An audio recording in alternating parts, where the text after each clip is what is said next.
आइए हम प्रभु के लिए जोरदार ताली। Hallelujah, hallelujah.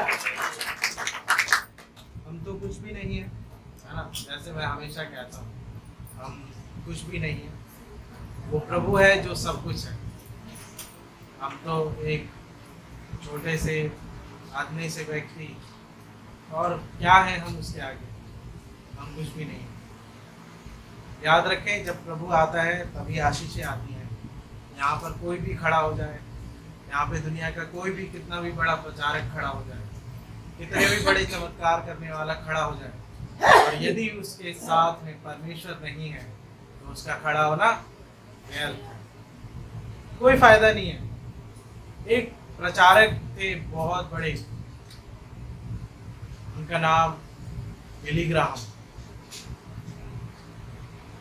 वो चले गए, प्रभु में सो गए, और बहुत अच्छे प्रचारक, बहुत अच्छे।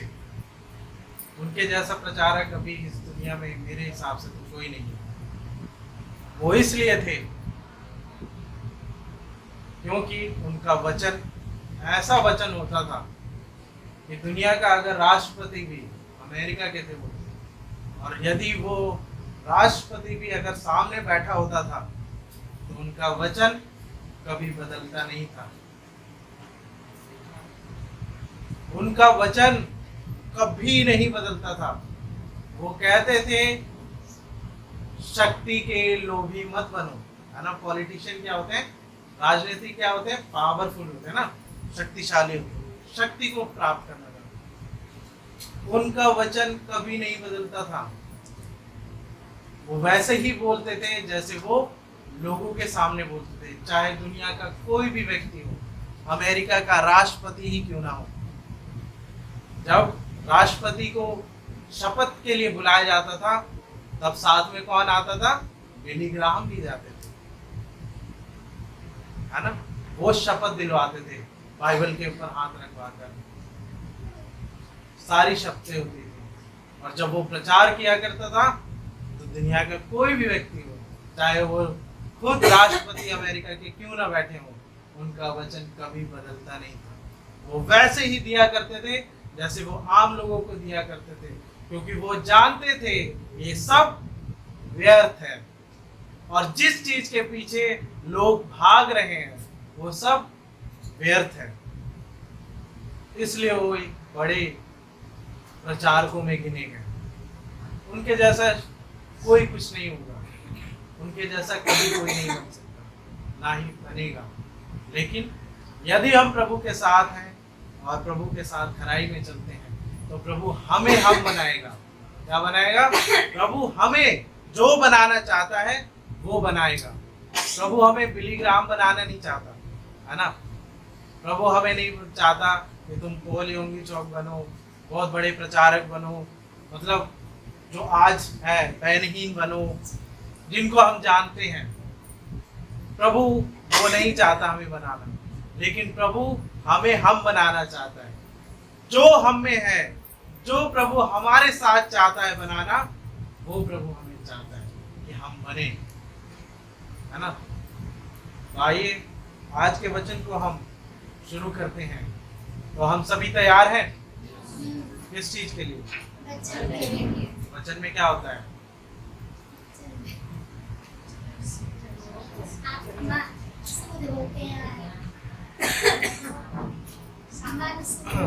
मैं कई बार बोल चुका ना ये बात। वचन में कटाई छटाई होती है ना, हमेशा ये बात, कटाई छटाई होती है। और जो पेड़ ये कह दे कि मेरे को कटना छटना नहीं है, वो क्या होता है, बाद में सूख जाता है। और जो पेड़ कह दे कि ठीक है काटो, जैसे मर्जी वैसे काटो, माली जानता है ना। माली से बेहतर हम जानते हैं क्या है? उसे गुलाब का फूल कैसे लगाना है उसे हमसे बेहतर मालूम है। हम जब भी गुलाब लगाते थे पहले, अब तो लगाना छोड़ दिया हार के, है ना। गुलाब लगाते थे, वो फलता नहीं था, थोड़े दिन होता था फिर खराब हो जाया करता था। ऐसे ही हमारे घर में क्या बोलते हैं वो, कड़ी पत्ता। हम जब भी कड़ी पत्ता लगाते हैं तो वो खराब हो जाता है। इसका मतलब हमें नहीं आता है, लेकिन यदि कोई माली आएगा और माली उसको लगाएगा तो उसे बहुत अच्छे से मालूम है, और वो क्या करेगा, उसे लगाएगा, अच्छे से खाद डालेगा और बता के भी जाएगा कि क्या डालना है इसमें, है ना। वो छोड़ के नहीं जाएगा ऐसे ही, वो बोलेगा कि यदि आगे कुछ होगा तो ऐसा कर देना, अगर ऐसा होगा पीला पड़ेगा तो ये डाल देना, ये दवाई डाल देना, ताकि पेड़ फलता जाए, है ना, बड़ा होता जाए। लेकिन कुछ लोग होते हैं जिनको दर्द होता है काटते समय, छांटते हुए, और प्रभु उन्हें छोड़ देता है। प्रभु उनसे प्रेम करता है इसलिए छोड़ देता है, तुम दर्द मत सहो, तुम परेशान मत हो, मैं तुम्हें छोड़ देता हूँ, बाद में देखा जाएगा तुम्हारे साथ क्या करना है। लेकिन यदि हम अपने आप को उस मिट्टी के समान उस कुम्हार को दे देते हैं कि हे प्रभु आप जैसा रूप डालना चाहते हैं वैसा ढालिए, तो हम एक अच्छा बर्तन बनने पाएंगे, है ना, एक मजबूत बर्तन बनने पाएंगे। हम हमेशा सुनते हैं कि कुम्हार ने बनाया, है ना, शेप देता है ना कुम्हार बस, लेकिन वो शेप नहीं देता, मतलब उसका आकार नहीं देता है। वो उसको मालूम है क्या करता है, आग की भट्टी में भी डाल देता है पकने के लिए, है ना, बनाता है उसको, बहुत अच्छे से बनाता है, और फिर क्या करता है, उठा के उसे धागे से काटता है, चक्की पे चाक पे घुमाता है, सब कुछ करता है, और फिर अंत में क्या करता है, सुखाता है, फिर क्या करता है, भट्टी में डाल देता है। फिर जब भट्टी से निकल के आता है, पहले तो वो कैसा था, भूरे रंग का, और जब भट्टी से बाहर आता है कैसे रंग का होता है, लाल रंग का, सुंदर रंग होता है उसका, है ना, उसको पेंट करने की जरूरत नहीं होती है, उसका अलग ही रंग होता है। हम मटके को जान सकते हैं ना, कौन सा मटका रंगा गया है, रंग दिया गया है, कौन सा कच्चा है, कौन सा पक्का है, हम उस भट्टी की वजह से जान सकते हैं कि किसे आग में डाला गया है और किसे आग में नहीं डाला गया, सिर्फ धूप दिखा के छोड़ दिया। जो धूप में सुखा के छोड़ा गया उसमें क्या होता है, ऊपर से पोताई होती है ना, लाल रंग की वो होती है, पेंट होता है। लेकिन जो पक्का मटका होता है वो एकदम मजबूत होता है, टन टन आवाज आती है, अच्छी आवाज आती है, उसमें पानी ठंडा होता है, उसमें दही जमा सकते हैं। कहने का मतलब है मेरा बस कटाई छटाई के लिए तैयार हो जाता है ना। आइए हम आज के वचन को शुरू करेंगे, और हम एक वचन निकालेंगे मलाकी,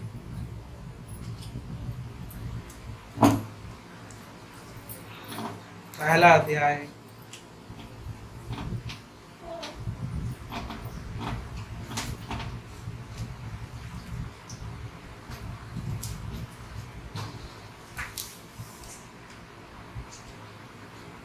और 2 से लेकर हम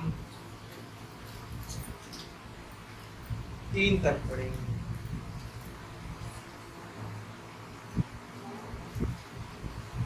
हम सभी वचन की ओर ध्यान लगाएंगे, ठीक है, हम सभी अपने ध्यान को इधर लगाएंगे, और जो कुछ भी हो रहा है, जो कुछ भी हमारे मनों में चल रहा है, सब कुछ प्रभु को दे दें, सब कुछ उसको सौंप दें। अपनी नींद को भगाएं, यदि नींद आ रही है तो उठ जाएं, ऊपर जाएं, या फिर पानी पास में आंखों पे ऐसे मार दें, क्योंकि गर्मी बहुत है, हम सब समझ सकते हैं, है ना। मलाकी पढ़ता हूँ, यहोवा ये कहता है, मैंने तुमसे प्रेम किया है, परंतु तुम पूछते हो तूने किस बात से में हमसे प्रेम किया है। यहोवा की यह वाणी है, क्या एसाव याकूब का भाई ना था, तो भी मैंने याकूब से प्रेम किया, परंतु एसाव को अप्रिय जानकर उसके पहाड़ों को उजाड़ डाला और उसके पैतृक भूमि को जंगल के गीदड़ों का स्थान बना दिया है। परमेश्वर अपने वचन पर आशीष दे। हालेलुया।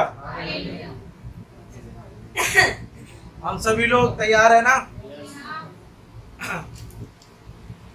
चलिए, यहाँ पे हम देख रहे हैं क्या कि याकूब को परमेश्वर ने प्रिय जाना और एसाव को प्रिय नहीं जाना, अप्रिय जाना।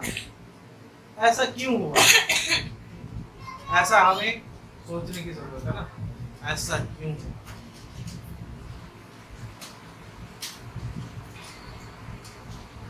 एसाव जो था वो याकूब का भाई था। कैसा भाई था वो? कौन सा भाई था? किसी को मालूम है? याकूब और एसाव क्या थे? याकूब और एसाव क्या थे? हाँ? कौन बोला जुड़वा? चोरवा? अच्छा जुड़वा, अच्छा ठीक है, बहुत अच्छी बात। हाँ, वो जुड़वा ही थे। मतलब याकूब और एसाव जुड़वा भाई थे, है ना? जुड़वा भाई थे। पहली किताब उत्पत्ति है और आखिरी किताब पुराने नियम की क्या है? क्या है? मलाकी है। आप लोग जानते हैं तो बोलिए, नहीं जानते हैं तो कोई बात नहीं, लेकिन मैं आशा रखता हूँ कि आप हम में से सबको कुछ ना कुछ तो मालूम ही होगा, है ना? ऐसा तो आया नहीं कि हम पहली बार आए हैं चर्च में, है ना? तो पहली किताब उत्पत्ति है और आखिरी किताब पुराने नियम की क्या है? परमेश्वर ने स्टार्टिंग से, शुरुआत से इस्राएलियों को क्या कहा है कि अपने आप को बदलो, अपने पाप से फिर जाओ, अपने इन कुकर्मों से बदल जाओ, लेकिन ये नहीं सुनते। इस्राएली बिल्कुल सुनना नहीं चाहते हैं। परमेश्वर ने इनको दंड दे दिया, इनको 40 साल तक फिराया, सब कुछ करके देख लिया, आखिरी में परमेश्वर क्या होता है? इनसे हार जाता है, छोड़ो यार, ये सुधरने वाले नहीं है। सोचिए, परमेश्वर उत्पत्ति से लेकर पूरा पुराने नियम तक इस्राएलियों को समझाते आ रहे हैं, और आखिरी के समय में ही आकर क्यों ये याकूब और एसाव की बातें वो बोलता है कि क्या मैंने याकूब को प्रिय ना जाना या एसाव को अप्रिय ना जाना? क्या मैंने याकूब से प्रेम नहीं किया और एसाव को अप्रिय नहीं जाना? क्यों कहता है ऐसा परमेश्वर? परमेश्वर उन पर अपनी आशा को तोड़ चुका था। परमेश्वर सब कुछ करके देख लिया और मलाकी में आके आते आते उनको बता रहे हैं, मैंने सब कुछ किया, तुम्हें इतना तक दिखा दिया कि मैंने याकूब से ही प्रेम किया और एसाव को अप्रिय जाना। उसके पहाड़ों को मैंने तहस नहस कर दिया और जो उसकी पैतृक भूमि थी वो भी किनको दे दिया? गीदड़ों को दे दिया। एसाव को उसने बिल्कुल नष्ट कर दिया। हम जानते हैं कई हजारों साल पहले परमेश्वर ने एक व्यक्ति का चुनाव किया। उस व्यक्ति का नाम था अब्राहम। क्या था उसका नाम?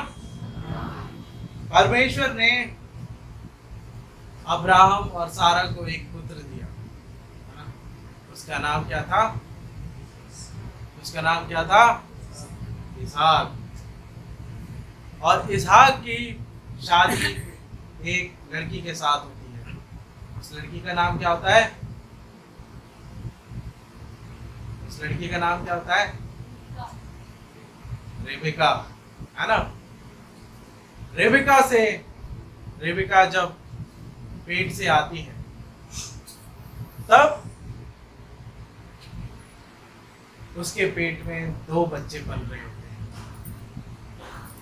एक का नाम होता है, मतलब उस समय तो नाम नहीं होता है, जब वो बाहर आते तब रखते हैं, याकूब और एसाव, है ना? याकूब और एसाव उसके पेट में पल रहे होते हैं और ये दोनों इतने शैतान थे, ये अंदर ही लड़ रहे होते थे, है ना? पेट के अंदर ही एक दूसरे को लात घूंसा चला रहे होते हैं। और वो लड़ते हैं, मालूम किस लिए? क्यों लड़ रहे होते हैं? क्योंकि उन्हें बाहर निकलना होता है, और सिर्फ बाहर नहीं, उन्हें पहले बाहर निकलना होता है कि मैं बड़ा बन जाऊं पहले, है ना? और ये चाहत सबसे ज्यादा मालूम है किसमें थी? किसमें थी? याकूब में थी। याकूब में ऐसी आदत थी, वो बचपन से ही, मतलब जब वो पैदा तक नहीं हुआ तभी उसे वो बड़ा बनना चाह रहा था। और याकूब ने क्या करा? वचन बताता है कि जब पैदा हुआ तो कौन पहले बाहर आया? कौन बाहर आया पहले? एसाव बाहर आया। लेकिन उसके पीछे पीछे उसकी एड़ी पकड़े कौन बाहर आया? याकूब। देख रहे हैं, अंत तक उसने नहीं छोड़ा। याकूब कैसा व्यक्ति? याकूब का क्या मतलब होता है? धूर्त, चालाक, धोखेबाज। याकूब का मतलब, याकूब क्या करता है? एक दिन ऐसा समय आता है, याकूब बड़ा बनना चाहता है, और सिर्फ बड़ा ही नहीं बनना चाहता है, याकूब को बड़ा बनना है। एक दिन क्या होता है? एसाव आता है, लड़ते लड़ते कहीं से जंगल से आता है और उसे बहुत भूख लगती है, और एसाव याकूब के पास जाता है और देखता है कि याकूब अपने तंबू में क्या बना रहा है? दाल बना रहा है ना? दाल बना रहा है। और ये याकूब क्या, एसाव क्या कहता है कि मुझे भी दे दे, मुझे भी दाल खाना है, उसे भूख लगती है। एसाव को भूख लगी होती है और उस समय वो बोलता है याकूब से, मुझे दाल दे दे। और याकूब को ये मौका मिल जाता है। याकूब क्या कहता है कि तू ऐसा कर कि तू अपना पहलौठा बेच दे मेरे को, और मेरे से तू एक कटोरी दाल ले ले, है ना? याकूब बोलता है कि तू ऐसा कर, तो ये ले ले दाल, लेकिन अपना पहलौठा मुझे दे दे। एसाव क्या कहता है? बोलता है मैं नहीं दूंगा। क्या कहता है एसाव? बोलता ले ले, तू ले ले। एसाव बोलता है तू ले ले, और ये दोनों बंटवारा हो जाता है। एसाव अपना पहलौठापन जो होता है, जो पहलौठापन होता है, वो याकूब को दे देता है, और याकूब अपनी दाल एसाव को दे देता है। हमारे जीवनों में भी कुछ ऐसा ही होता है कभी कभी, मालूम है? हम थोड़े से आनंद के लिए हम उस प्रभु की आशीष को बेच देते हैं, खो देते हैं। थोड़े से परेशान होने की बजाय हम थोड़े से उधर से निकलने के लिए हम अपने परमेश्वर की आशीष को खो देते हैं। पहलौठे का मतलब ही यही था कि सारी आशीषें पहलौठे को मिलना, और याकूब को बहुत अच्छे से मालूम है कि आशीषों का मतलब क्या होता है। कई लोग बोलते हैं याकूब जो है ना धोखेबाज है। मेरे को नहीं लगता याकूब धोखेबाज है, याकूब चालाक है। याकूब को बहुत अच्छे से मालूम है, याकूब बहुत सक्रिय है कि उसको मालूम है कि आशीष का मतलब क्या होता है, और एसाव को नहीं मालूम है। उसकी माता ने उसको बताया है, रेबेका ने उसको बताया है कि आशीष कैसे मिलती है, और जो भी बड़ा व्यक्ति होता है, जो पहलौठा होता है, उसको आशीष मिलती है। और ये दोनों भी पेट में ही लड़ रहे होते हैं, और पेट में ही लड़ रहे होते हैं कि मैं बड़ा बनूं। और याकूब को सोचिए, पहले से, जन्म से पहले मालूम है कि बड़े होने का मतलब क्या होता है, एक आशीषित होने का मतलब क्या होता है। लेकिन हम क्या है, हम इतने दिनों से चर्च में आते हैं, कलीसिया में आते हैं, तब भी हम आशीषों को नहीं पहचान पाते। हम नहीं पहचान पाते कि हमारी असली आशीष क्या है। हम सोचते हैं कि दुनिया की सारी चीजें हमारे लिए आशीष है। हमें लगता है यदि हमारे पास कार है, गाड़ी है, बंगला है, बैंक बैलेंस है और माँ भी है, तो हमें लगता है आशीष है। लेकिन याद रखें, असली आशीष क्या है? परमेश्वर आप ही हमारे लिए आशीष है। परमेश्वर खुद हमारे लिए आशीष है। यदि वो हमारे साथ है तो हमें और किन चीजों की जरूरत है? याकूब को ये बात बहुत अच्छे से मालूम थी, लेकिन एसाव ने इसे गंभीरता से नहीं लिया। हम भी इन बातों को गंभीरता से नहीं लेते। जब भी हमें कुछ बताया जाता है, हम बातों को गंभीरता से नहीं लेते। हमें लगता है हमें कल का देखना है, हमें अपने बच्चों का देखना है, हम कल क्या खाएंगे वो देखना है। लेकिन हमें परमेश्वर ने क्या कहा है हम वो नहीं देखते हैं। और क्या करते हैं, ठीक है पादरी साहब ने बोला है ना कि जो देता है उसे आशीष मिलेगी, ठीक है हम नहीं देंगे, हमें आशीष नहीं मिलेगी। कई बार हम ऐसा मन में सोचते हैं, ये झूठ नहीं है, ये हम बात सोचते हैं। हम ये बात सोचते हैं कि ठीक है बोलने दो, हमें आशीष नहीं चाहिए। हम सोचते हैं ये बात, हम नकार नहीं सकते, और यहीं पे हम मार खा जाते हैं। एसाव ने भी आशीष को कोई मतलब ही नहीं दिया, पहलौठेपन को नहीं समझा, और उसने क्या कहा कि ठीक है तू बेच दे, तू दाल दे दे मेरे को, तो मेरा पहलौठापन ले ले। वो पहलौठेपन को नहीं बेच रहा था, वो बहुत बड़े एक प्लानिंग को बेच रहा था। याकूब को परमेश्वर ने किस उद्देश्य के लिए उसको बनाया था वो सब उसने बेच दिया। अगर ऐसा नहीं होता तो शायद हम आज एसाव के बारे में शायद बात कर रहे होते, शायद याकूब के बारे में बात नहीं कर रहे होते। और यदि याकूब से परमेश्वर को ये सब करवाना था तो सब परमेश्वर की इच्छा के अनुसार हुआ। और याकूब को क्या होता है, जब ये सब होने के बाद में राहेल रेबिका अपनी मम्मी को बताता है याकूब कि माँ ऐसा ऐसा हुआ है, मैंने तो खरीद लिया दाल के बदले में पूरी आशीष। तो वो बोलती है तूने पहलौठापन खरीदा है ना, अभी आशीष बाकी है। पहले उसने अपने भाई को बेवकूफ बनाया, अब उसने अपने बाप को बेवकूफ बनाने की ठानी, धोखा देने की ठानी। और वो क्या करता है, रेबिका क्या करती है, उसको बोलती है तो ऐसे ऐसे कपड़े पहन ले तो एकदम एसाव की तरह दिखना, मतलब उसका पिता अंधा होता है, और उसकी तरह आवाज निकालना। और वो क्या करता है, याकूब जाता है अपने पिता के पास, उसको खाने के लिए देता है, सब कुछ करता है, और अंत में वो जब बोलता है तो इसका पिता पहचान जाता है, बोलता है नहीं याकूब, हाँ तू एसाव नहीं है, तू तो याकूब की तरह बातें कर रहा है। नहीं, तो वो बोलता है नहीं मैं एसाव ही हूँ। याकूब कहता है तू मुझे छू के देख, और वो उससे छूता है और उसके पैर हाथों को छूता है, अंगों को छूता है, और वो वैसा ही एसाव जैसा दिखता है, उसे महसूस होता है, और सारी आशीष उसके पिता उसको दे देता है। देख रहे हैं याकूब कितना चालाक है ना, कितना चालाक है। लेकिन मैं सोचता हूँ कि याकूब उस आशीष के प्रति कितना सजग है, कितना उसे लालसा है कि उसे आशीष मिले।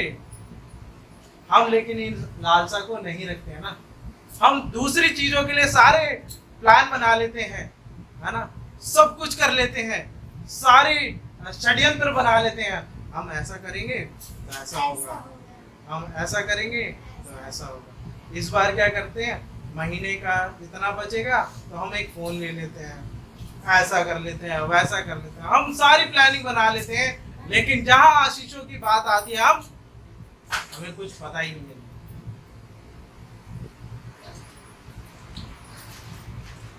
हमें कुछ नहीं आता,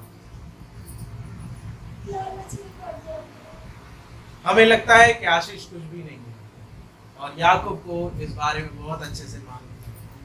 और परमेश्वर ने क्या कहा, रेबिका ने क्या कहा, एसाव को जब पता चलेगा कि तूने ऐसा किया है तो वो तुझे मरवा देगा, वो तुझे मार देगा। ऐसा कर, कहाँ जा तू, किसके पास जा? मामा के यहाँ जा, लबान के पास, उससे भी बड़ा धोखेबाज। परमेश्वर जब हमें सुधारना चाहता है ना, तो हमसे भी सवा शेर मिला देता है ना। याकूब शेर था तो उसका मामा सवा शेर था। जब याकूब वहां जाता है तो वहां पर उसको उसकी मामा की लड़की पसंद आ जाती है। उसका नाम क्या होता है? उसका नाम क्या होता है? कुछ ही लोगों को मालूम है। उसका नाम होता है राहेल, है ना। उसको राहेल पसंद आ जाती है। मामा की 2 लड़कियां थी, एक नहीं थी। एक का नाम राहेल और दूसरे का नाम लिया। जब याकूब देखता है राहेल को तो उसके प्रेम में पड़ जाता है और एक दिन बोलता है अपने मामा से, मामा मेरी शादी करा दो राहेल से। मैं ऐसी नॉर्मल लैंग्वेज में आपको बता रहा हूँ ताकि आप लोगों को ये वचन में जो बहुत लंबा लंबा लिखा है, शॉर्ट में इसलिए बता रहा हूँ। राहेल, याकूब कहता है कि मामा मुझे आपकी बेटी से प्रेम है, मैं शादी करना चाहता हूँ। तो लाबान बोलता है ठीक है करा दूंगा, लेकिन एक शर्त है कि तुझे क्या करना है, 7 वर्षों तक मेरे पास काम करना पड़ेगा, 7 साल तक। अब देखिए मामा कितना चालाक है, 7 साल तक काम कराता है उससे और पूरे 7 वर्ष उससे काम कराता है। और मेरे को लगता है ये बाइबल में पहली ऐसी शादी होगी जो रात को हुई है। नहीं तो सारी शादियां ना दिन में होती है। हमारे भी आप लोग जानते हैं जब हम लोग शादी करते हैं तो सूरज ढलने से पहले कर लेते हैं ना, लेकिन ये शादी ऐसी हुई थी जो रात को कराई गई थी, लबान ने कराई थी। और लबान ने क्या करा कि उस राहेल की जगह लिया को बैठा दिया। देखिए याकूब बहुत चालाक बन रहा था ना इतने समय तक, बहुत सब कुछ किया उसने, लेकिन उससे भी बड़ा एक सवा शेर आ गया था उसके इस फिल्म में, उसकी एक कहानी में, उसका मामा। उसने क्या करा, लिया को बैठा दिया, लिया के साथ शादी हो गई। और जब याकूब को पता चलता है कि मेरे मामा ने तो गलत किया है, मामा के पास जाता है, मामा ये आपने क्या किया?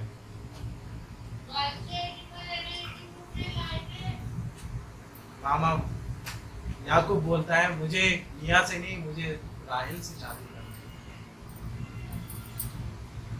है। लाबान बोलता अच्छा राहेल ठीक है, उससे भी कर दूंगा। फिर वो क्या कहता है, लेकिन एक शर्त है, 7 साल और काम कर। देख रहे हैं, वो उससे भी बड़ा चालाक है। परमेश्वर यहाँ पे याकूब को क्या कर रहा है, सिखा रहा है, समझा रहा है, बता रहा है कि तू से नहीं है। उसे वो बदलने की कोशिश कर रहा है, उसे बदलना चाह रहा है। जो उसने इतने दिनों तक करा, धोखेबाजी करी, और वो बचपन से धोखेबाज था। याकूब सिर्फ दाल के लिए, आशीषों के लिए ही धोखेबाजी नहीं किया, वो बचपन से ही ऐसा था, उसका स्वभाव ही ऐसा था। इसलिए याकूब का मतलब होता है धोखेबाज, जो छीन लेता है। और परमेश्वर याकूब को तैयार कर रहा था, उसे बदलना चाह रहा था। और वचन कहता है कि याकूब को वो 7 साल भी बहुत थोड़े लगे। वचन में ऐसा लिखा है, राहेल के लिए 7 साल भी उसको बहुत थोड़े लगे। यदि हम परमेश्वर से प्रेम करते हैं तो हमारे लिए अनंत जीवन भी बहुत छोटी चीज लगेगी, बहुत छोटी लगेगी। यदि हम किसी भी चीज को उससे बड़ा बना लेते हैं तो क्या होगा, वो एक दिन भी बहुत महंगा पड़ जाएगा। मालूम है लिया को जब उसने सोचा होगा कि लिया आई है तो उसको कैसा फील हुआ होगा, उसे लगा होगा मैंने क्या कर दिया 7 साल तक? 7 साल तक मैंने कुछ नहीं किया, मेरे साथ धोखा हुआ है। लेकिन वचन बताता है जब उसने राहेल के लिए काम किया तो 7 साल उसके लिए बहुत थोड़े लगे। उसको फील हुआ कि 7 साल कब निकल गया। वैसे ही जब हम परमेश्वर को प्रेम करते हैं और परमेश्वर हमारे लिए सब कुछ होता है तो अनंत जीवन, दुनिया की कोई भी चीज हमारे लिए बहुत छोटी लगती है। लेकिन हम क्या करते हैं? हम चीजों को बड़ा बनाते हैं, हम लोगों को बड़ा बनाते हैं। हमारे साथ परेशानी यही होती है। और बाद में क्या करता है याकूब? याकूब वहां से निकलता है। 14 साल हो जाते हैं पूरे, राहेल से शादी हो जाती है। याकूब के 12 बेटे होते हैं, एक बेटियां होती है, एक बेटी होती है। उसका नाम क्या होता है? दीना।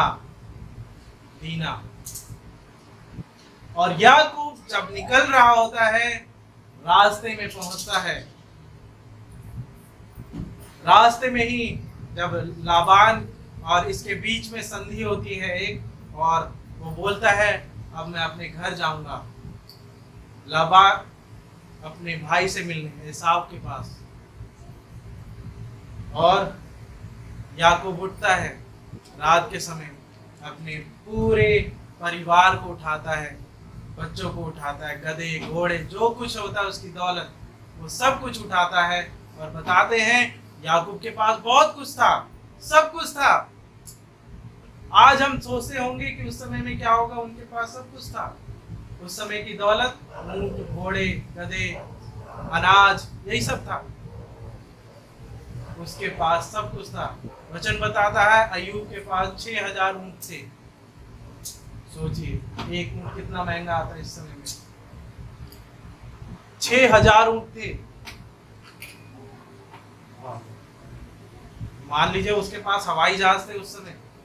रेगिस्तान का क्या होता है? ऊंट, हवाई जहाज, है ना, कहते हैं ना, पढ़ा है हमने। एरोप्लेन होता है, रेगिस्तान का हवाई जहाज ऊंट को कहते हैं। सोचिए उसके पास उस समय का हवाई जहाज था 6000। कितना अमीर होगा अय्यूब, है ना। याकूब के पास सब कुछ था। और याकूब क्या करता है, जब रास्ते में ही होता है तो उसे नींद आ जाती है। नींद आ जाती है और वो सो जाता है। और उसके पास एक पुरुष आता है। वचन में पुरुष लिखा है, लेकिन मुझे लगता है कि वो कोई नहीं, वो सिर्फ परमेश्वर था। और इन दोनों के बीच में मल्ल युद्ध होता है। पूरी रात दोनों लड़ते हैं। और वो पुरुष देखता है कि याकूब तो हार मानने वालों में से नहीं है। और वो मल्ल युद्ध क्यों हो रहा था? ऐसे ही हो रहा था? क्या कारण था? याकूब उस समय भी इसीलिए लड़ रहा था कि वो पुरुष जो, वो परमेश्वर जो है, वो उसको आशीष दे के जाए। याकूब को मालूम है कि आशीष का मतलब क्या होता है। याकूब के पास सब कुछ है, उसके बगल में ही सब कोई सो रहा है। सारे घोड़े, बकरी, जो कुछ भी चाहिए था उसके पास सब कुछ है। दुनिया की सारी चीजें उस समय जो चाहिए था उसके पास सब कुछ है। वो बहुत अमीर व्यक्ति है, लेकिन फिर भी वो आशीष की अहमियत को जानता है। वो पूरी रात लड़ता है उस व्यक्ति से, परमेश्वर से पूरी रात लड़ता है। और बोलता है, अंत में बोलता है, और क्या करता है वो? उसका पैर पकड़ लेता है। याकूब परमेश्वर का पैर पकड़ लेता है, बोलता है मैं तुझे जाने नहीं दूंगा, बिना आशीष दिए, बिना मैं जाने नहीं दूंगा। तो मुझे आशीष दे के जा। परमेश्वर ने बोला होगा तेरे को और कुछ चाहिए तो बोल, मैं तेरे पास सब कुछ है, तेरे पास सब कुछ है, फिर भी आशीष चाहिए।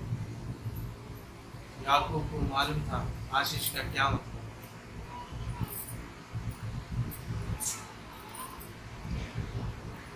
याकूब क्या करता है? उसका पैर पकड़ता है और परमेश्वर उसकी नस को छूता है और फिर बोलता है तू बता, एक प्रश्न था जो 25 साल पहले उसके पिता ने उससे पूछा था कि तू कौन है। तब उसने क्या कहा था? मैं एसाव हूं। तू कौन है? क्योंकि उसका पिता नहीं देख पाता था। वो पूछता है कि तू कौन है, तो याकूब क्या कहता है? मैं एसाव हूं। उस समय वो झूठ बोलता है, और 25 साल के बाद ये व्यक्ति, ये परमेश्वर उससे पूछता है कि तू कौन है, बता तू कौन है। और उस समय क्या कहता है याकूब? मैं याकूब हूं। देख रहे हैं, सेम एक ही क्वेश्चन पहले उसके पिता ने पूछा तो वो झूठ बोलता है आशीष के लिए, लेकिन वही प्रश्न उस परमेश्वर उससे दोबारा पूछता है और पूछता है कि तू कौन है। तब याकूब सच बोलता है कि मैं याकूब हूं। वो याकूब अपने आप को दिखा रहा था कि हाँ, मैं धोखेबाज हूं। मैंने इतने दिनों तक जो किया, मैंने सब कुछ गलत किया, मैं धोखेबाज हूं।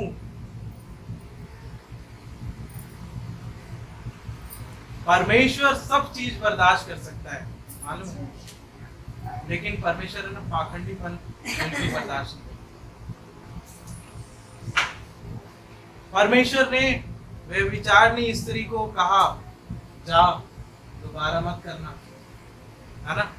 हत्यारे को कहा, जो उसके क्रूस के साथ में बंधा था, उसको कहा आज ही तू मेरे साथ स्वर्गलोक में होगा। लेकिन परमेश्वर पाखंडियों को बिल्कुल पसंद नहीं करता, जिनका जीवन संडे के लिए तो बहुत आत्मिक होता है, लेकिन संडे के बाद बिल्कुल बदल जाता है। रविवार के दिन तो ऐसे लगता है जैसे दूत है, लेकिन रविवार के बाद, संडे के बाद बिल्कुल बदल जाता है, बिल्कुल बदल जाता है। परमेश्वर हमसे ये चाहता है कि हम भले ही पापी हैं, वो क्षमा करने के लिए बिल्कुल तैयार है, लेकिन यदि हम पाखंडी हैं, वो बिल्कुल क्षमा नहीं करेगा। मालूम है उसने फरीसियों से क्या कहा था? उसने वह विचारनी स्त्री से कहा, तेरे पाप क्षमा हुए, दोबारा नहीं करना।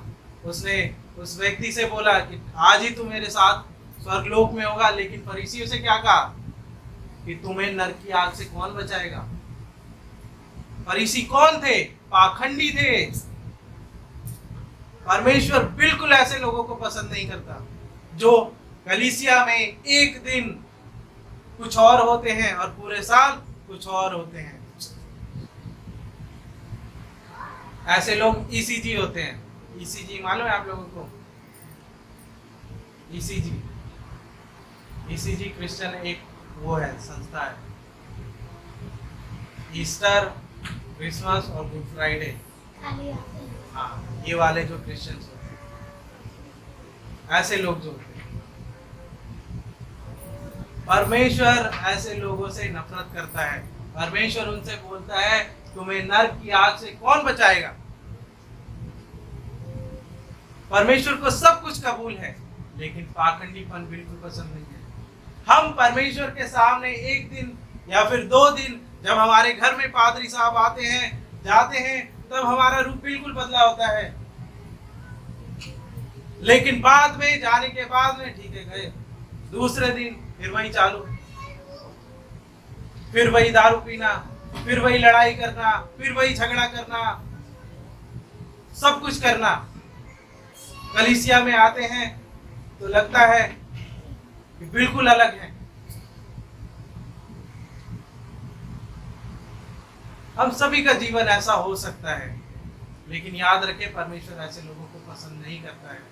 और याकूब ने इस बात को जान लिया था कि आशीष कितनी जरूरत है। आज दुनिया में ऐसे ऐसे लोग हैं कि यदि वो मर भी जाए ना, तो उनकी कई पुश्तें खा सकती है बैठ के। क्या हमें ये आशीष लगता है? वो लोग विश्वासी नहीं है। कई बार शैतान हमें ऐसा प्रलोभन देता है कि हमें लगता है कि परमेश्वर हमें दे रहा है, और हम उस प्रलोभन में फंस जाते हैं। हमें लगता है कि परमेश्वर हमारे लिए कर रहा है, लेकिन वो शैतान का कार्य होता है कि हमें वो फंसा के रख दे।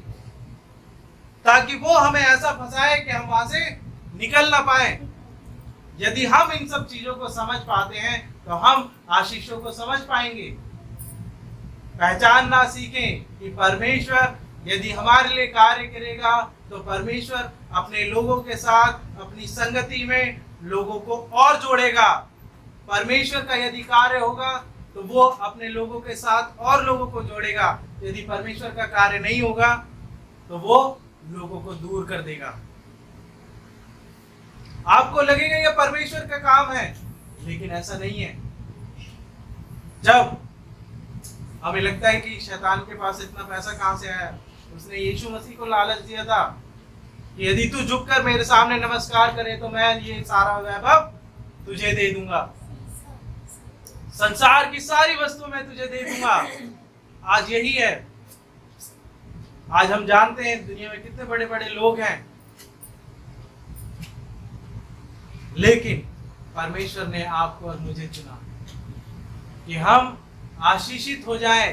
परमेश्वर ही हमारी असली आशीष है। याकूब को मालूम चल गया था कि मेरी आशीष और कहीं नहीं है, ये व्यक्ति ही मेरी आशीष है। वो इस बात को समझ गया था कि मैं जो कार्य कर रहा हूं वो आशीष नहीं है, ये सब खत्म हो जाएगा, लेकिन ये व्यक्ति जो मेरे सामने खड़ा है ना, यही मेरी आशीष है। ये परमेश्वर जो है यही मेरी आशीष है और मैं इसको छोड़ूंगा नहीं। उसने उसका पैर पकड़ लिया। मालूम है वो पैर पकड़ते हुए बाहर आया था, एड़ी पकड़ते हुए, है ना, स्टार्टिंग में, और यहाँ देखिए वो आशीष को पकड़े हुए। उस समय वो बड़ा बनना चाहता था। आजकल की लड़ाई क्या है दुनिया में? बड़ा बनना है, सबको नंबर 1 बनना है। पूरी दुनिया में यही लड़ाई चल रही है कि हम पावरफुल हैं, हम शक्तिशाली हैं, हमसे बेहतर कोई नहीं है। अरे बन जाओ, क्या हो जाएगा, सारा यही रह जाएगा। प्रॉब्लम यही है। याकूब ने उस समय अपने आप को समझा दिया कि मैं याकूब हूँ, धोखेबाज हूँ, और उसने उस परमेश्वर के सामने बोला, हाँ मैं धोखेबाज हूँ, मैं वही याकूब हूँ। परमेश्वर ने क्या कहा? परमेश्वर ने बोला ठीक है, लेकिन आज से तू याकूब नहीं, आज से क्या कहलाएगा? क्या कहलाएगा? इस्राएल कहलाएगा। कितनी बड़ी आशीष है,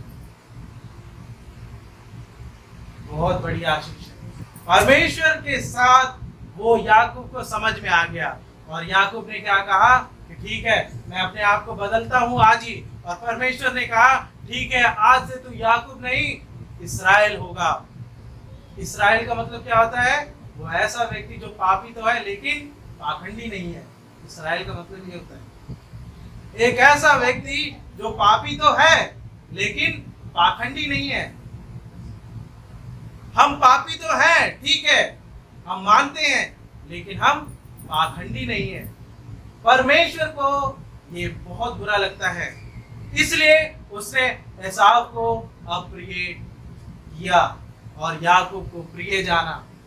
इसलिए उसने याकूब को सारी आशीषें दी, क्योंकि वो याकूब ने उसको बताया कि हाँ मैं सब कुछ गलत किया है, मैंने अपने जीवन में मैंने सब कुछ धोखेबाजी से प्राप्त कर लिया, लेकिन मैं आज तेरे सामने खुल रहा हूँ, मैं अपनी सारी बातों को मान रहा हूँ कि हाँ मैं याकूब हूँ, मैं धोखेबाज हूँ।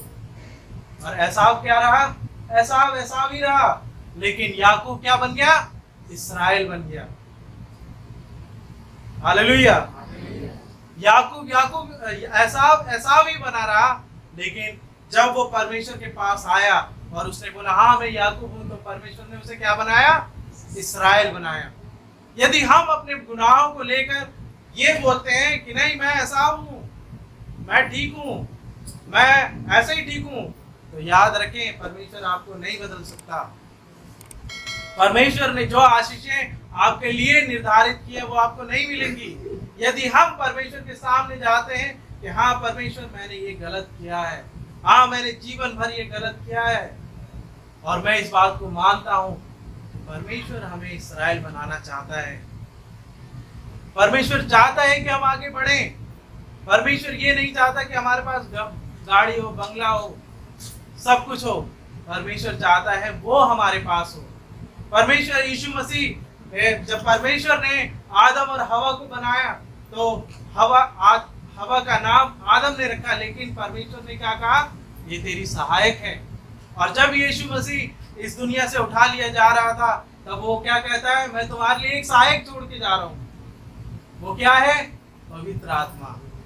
परमेश्वर चाहता है, वो पवित्र आत्मा क्यों दिया? कि वो हमें बदल सके। वो हवा जो थी, हो सकता है कि आदम के बाहरी रूप के लिए कार्य करती होगी, कुछ भी करती होगी उसके लिए, लेकिन पवित्र आत्मा इसलिए दिया गया ताकि वो हमारे अंदर से काम करे, हमारे अंदर को सुधारे। लेकिन क्या है? हम नहीं सुधरना चाहते। हम एसाव के एसाव बने रहना चाहते हैं। हम याकूब नहीं बनना चाहते। हम याकूब नहीं बनना चाहते। हम बोलते हैं हम एसाव हैं, हम ठीक हैं, हम सबसे अच्छे हैं। हो सकता है हमारे जीवन में बहुत सारी गलतियां हो, कमियां हो, लेकिन यदि हम परमेश्वर के सामने जाते हैं और परमेश्वर को ये कहते हैं कि परमेश्वर हमसे गलतियां हुई हैं, तो परमेश्वर हमें माफ करें। और परमेश्वर इसीलिए इस्राएलियों को कहता है, क्या मैंने एसाव को अप्रिय नहीं जाना? परमेश्वर उनसे बोल रहा है कि इतने दिनों तक तुमने याकूब और एसाव के बारे में पढ़ा, तुमने सुना याकूब ने किस प्रकार अपने आप को बदल लिया और वो एक आशीष ठहरा, और एसाव जो अपने आप को नहीं बदल सका, उसने आशीष की कोई अहमियत नहीं दी, वो एसाव ही बना रहा। और याकूब ने अपने गुनाह को माना और याकूब ने कहा हाँ मैं याकूब हूँ, और याकूब को परमेश्वर ने इस्राएल बनाया। तो आज हमें भी यही करने की जरूरत है कि हम अपने आप को, अपनी उन बातों को, यदि हमारे जीवनों में कुछ ऐसा है कि हम परमेश्वर को चाहते हैं कि हम परमेश्वर को बताएं, तो हमें बताने की जरूरत है। परमेश्वर हमें याकूब बनाना चाहता है, हमें इस्राएल बनाना चाहता है। हम इस्राएल बनना चाहते हैं तो अपने आप को कहें हम याकूब हैं। हमें कहने की जरूरत है। यदि हम ये कहते हैं कि नहीं हम एसाव ही ठीक है, तो फिर परमेश्वर भी आपको एसाव ही रहने देगा, जो उसके पर्वतों को, उसके पास जो कुछ था, उसके पास बड़े बड़े पहाड़ थे एसाव के पास, वो सब कुछ तोड़ देता है, सब कुछ तहस नहस कर देता है, और उसकी जमीन को किसको दे देता है? गीदड़ों को दे देता है। लेकिन परमेश्वर ने याकूब को इस्राएल बनाया। और हम जानते हैं आज इस्राएल बहुत बड़ी जाति नहीं है, बहुत छोटा सा देश है। इतना सा देश होगा हमारे मैप में, इतना सा होगा, इतना सा, है ना? लेकिन पूरी दुनिया उससे डरती है। हमारे से भी ज्यादा न्यूक्लियर बॉम्ब है उसके पास, परमाणु हथियार है। पूरी दुनिया उससे डरती है। और ये परमेश्वर की आशीष है कि कोई भी उसको छू नहीं सकता। वचन कहता है जिस दिन इस्राएल को किसी ने छुआ तो उसने किसको छुआ? मेरी आंख की पुतली को छू लिया। सोचिए कितनी खतरनाक बात है। आंख की पुतली को कोई हमारे छू सकता है? नहीं छू सकता। हमारा प्रिय होगा उसे भी नहीं छूने देंगे, क्योंकि उसे दर्द होता है, परेशानी होती है। परमेश्वर कहता है किसी ने भी छुआ तो उसने मेरी आंख की पुतली को छू लिया। ये परमेश्वर की आशीष है। यही हमें परमेश्वर चाहता है, हमें अपनी आंख की पुतली बनाना चाहता है। यदि हम बनने के लिए तैयार हैं तो हमें याकूब बनने की जरूरत है। परमेश्वर अपने वचन पर आशीष दें। आमीन।